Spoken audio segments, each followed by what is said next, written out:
ఓం నమో వెంకటేశాయ. తిరుమలలో జనవరి 25న గురువారం శ్రీరామకృష్ణ తీర్థం ముక్కోటి వైభవంగా జరగనుంది. శ్రీరామకృష్ణ తీర్థం తిరుమల శ్రీవారి ఆలయానికి 6 మైళ్ల దూరంలో వెలసి ఉంది.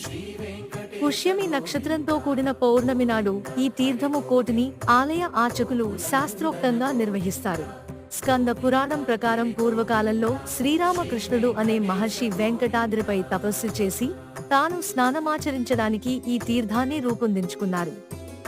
ఈ తీర్థ తీరంలో నివసిస్తూ స్నానపానాదులు చేస్తూ శ్రీ మహావిష్ణువు కోసం కఠోర తపస్సు చేశారు.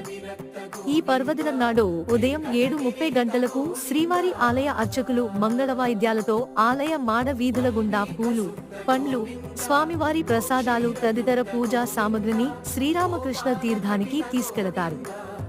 అక్కడున్న శ్రీరామచంద్రమూర్తి, శ్రీకృష్ణుని విగ్రహాలకు ప్రత్యేక